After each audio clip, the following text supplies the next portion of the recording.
They called him the king, but kings can be prisoners too. Elvis Presley had everything a man could want: mansions, Cadillacs, millions of adoring fans, yet he spent his final years trapped inside Graceland's gates, unable to walk down a street, eat at a restaurant, or leave like the truck driver he once was. This is the story of how a poor boy from Tupelo conquered the world, only to discover that his crown was also his cage, and his paradise became his prison. Elvis Aaron Presley knew hunger intimately. Not the romantic, artistic kind that poets write about, but the gnawing, humiliating type that keeps you awake at night. Growing up in a 2-room shotgun house in Tupelo, Mississippi, he watched his mother Gladys water down the soup to make it last. He wore the same patched overalls to school until other kids stopped bothering to mock them. When he was 13, the Presleys moved to Memphis, trading rural poverty for urban struggle. They landed in Lauderdale Courts, a public housing project where thin walls broadcast every neighbor's argument, and the smell of communal cooking filled the hallways.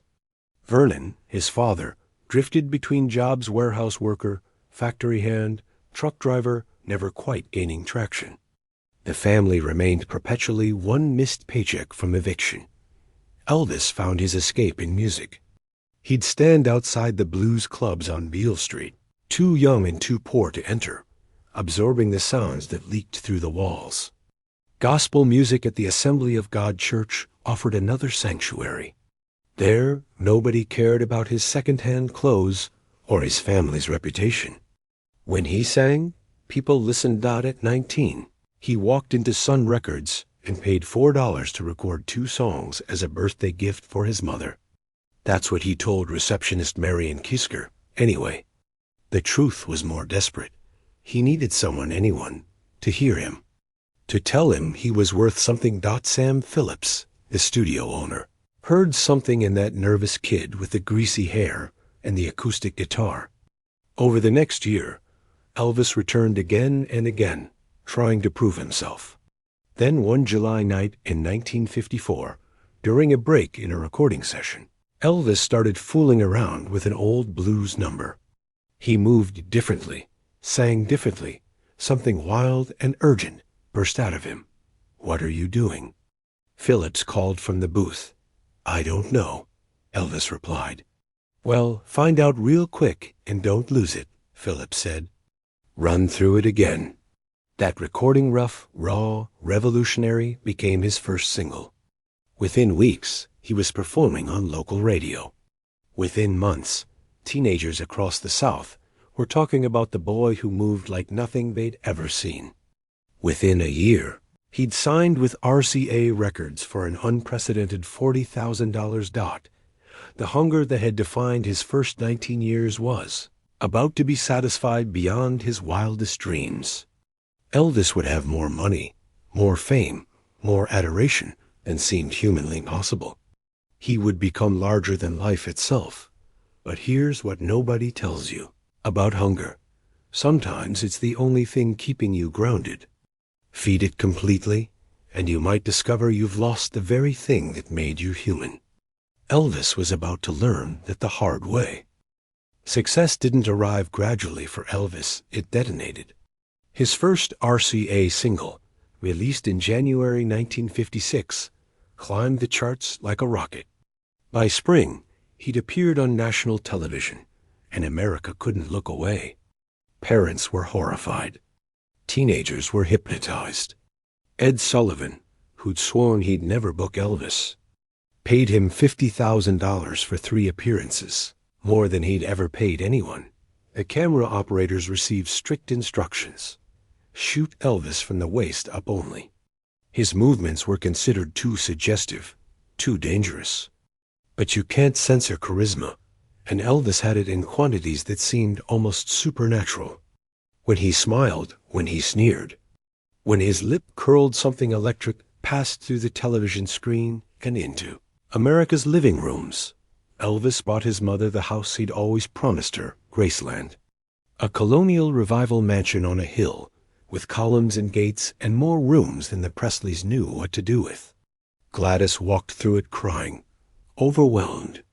Vernon stood on the lawn, silent, trying to comprehend how his boy had done this. The money poured in from records, from concerts, from movies.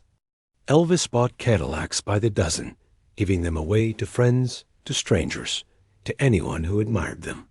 He'd rent out entire movie theaters or fairgrounds for private parties. He'd buy horses, motorcycles, jewelry without asking prices. For a boy who'd known poverty's constant anxiety, spending was an act of defiance, proof that those days were truly gone. But fame came with unexpected complications. He couldn't go anywhere without being mobbed. Fans tore at his clothes, his hair, trying to take pieces of him home. They camped outside Graceland's gates. They followed his every move. The boy who'd once been invisible was now the most visible person in America. Colonel Tom Parker, his manager, had plans. Big plans. Movies would make Elvis not just a singer, but a genuine star. Parker insisted. Hollywood meant legitimacy, longevity, real wealth. Elvis trusted the Colonel. The man had delivered everything he'd promised. After all, then came the draft notice.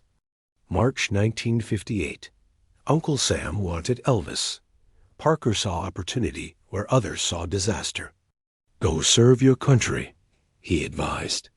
Come back a hero, not just a rock and roll singer. Elvis reported to Fort Hood, Texas, and then to Germany. The army cut his hair, put him in uniform, treated him like any other soldier, which was exactly what he wanted. For 2 years, he experienced something like normalcy.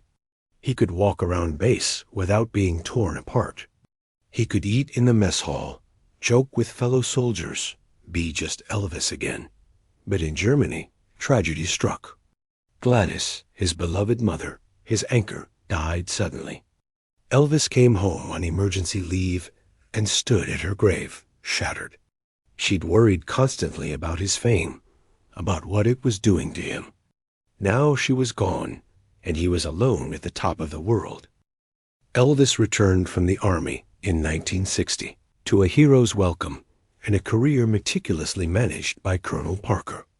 But something fundamental had shifted. The raw, dangerous performer who'd scandalized America had been replaced by a safer, more palatable version. The movies came rapidly, 3 per year, sometimes more each, following the same formula. Elvis plays a character who sings, romances a pretty girl, and everything ends happily. He hated most of them. In private moments with friends, he'd express frustration with the lightweight scripts, the forgettable songs, the wasted potential.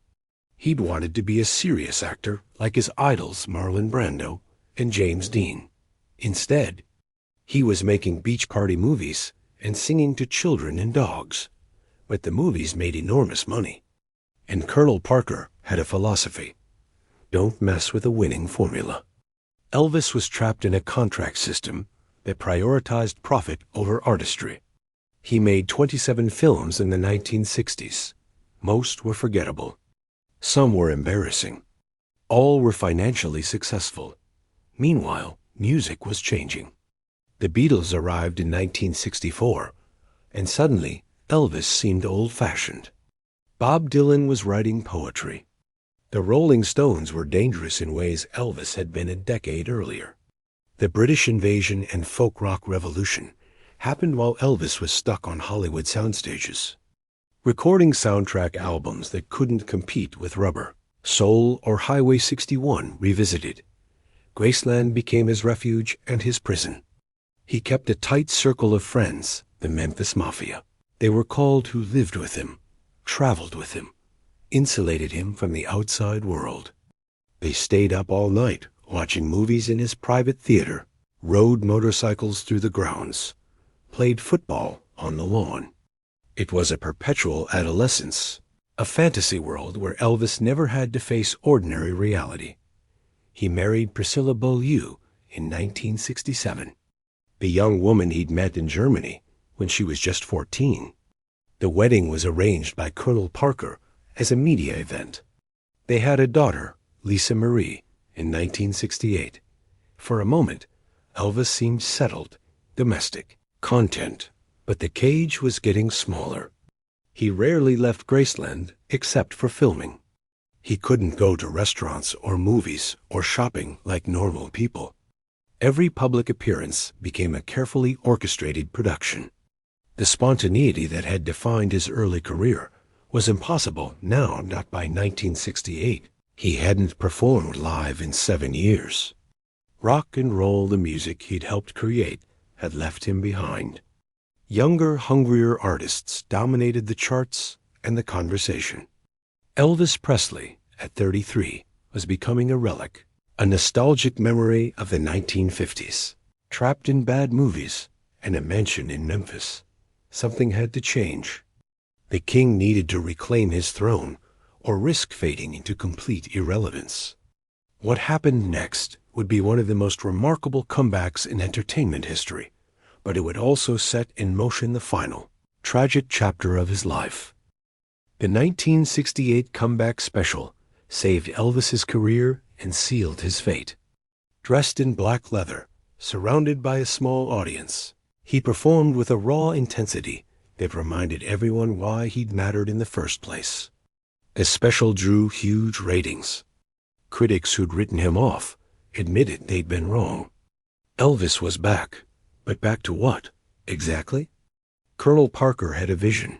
Las Vegas, not the rock and roll touring circuit where younger artists were building authentic connections with audiences, but the controlled environment of a Vegas showroom where everything could be managed, predicted, and monetized. Elvis signed a 5-year contract with the International Hotel in 1969. 2 shows a night, 6 weeks a year. The productions were spectacular full orchestra, elaborate costumes, gospel backup singers. Elvis was magnetic on stage, still capable of that old electricity. The shows sold out instantly, but Vegas became another, more insidious prison. The same set list every night. The same jokes, the same moves, the same karate demonstrations. No creative growth, no artistic evolution. Just repetition with slight variations. Between engagements, he toured, but always the same cities, the same venues, the same formula. His health deteriorated. The constant performing, the irregular schedule, the pressure to maintain his image, it all took a toll. He started relying on prescription medication to sleep, to wake up, to perform, to cope. Doctors, eager to please the king, prescribed whatever he wanted. The pills became a crutch, then a necessity, then an addiction. Priscilla left him in 1972, taking Lisa Marie. Elvis was devastated, but not entirely surprised. She'd grown tired of life in Graceland, tired of the Memphis Mafia, tired of being an accessory to his increasingly isolated existence. He'd given her everything except what she needed most, a real partner living in the real world. By the mid-1970s, Elvis was performing through pain, exhaustion, and fog. Some nights he was brilliant, channeling his old magic. Other nights he forgot lyrics, rambled incoherently, or cut shows short. His weight fluctuated dramatically. The jumpsuits had to be let out, then let out again. He'd become a prisoner of expectations his own. His fans, Colonel Parker's. Everyone needed him to be Elvis Presley.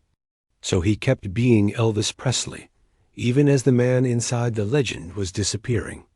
Graceland's gates, once a symbol of his success, now marked the boundaries of his confinement. Friends tried interventions. Doctors warned him. But Elvis was beyond reach, trapped in a cycle he couldn't break. The boy who'd escaped poverty had built himself a paradise, then discovered he couldn't leave it. The hunger that had driven him was long gone, replaced by a different kind of emptiness that no amount of success could fill. On August 16, 1977, Elvis Presley was found dead in Graceland at age 42. The official cause was heart failure, but the real cause was more complex. A man who'd had everything but lost himself in the process. Elvis's paradox lives on. He changed music, culture, and American identity forever. Yet he couldn't save himself from the consequences of his own success. His story reminds us that achievement without freedom is just another form of captivity, and that sometimes the prisons we build ourselves are the hardest to escape. What prison are you building? Share your thoughts below, and remember, success means nothing if you lose yourself along the way. Subscribe for more stories about the hidden costs of fame and the courage to stay free.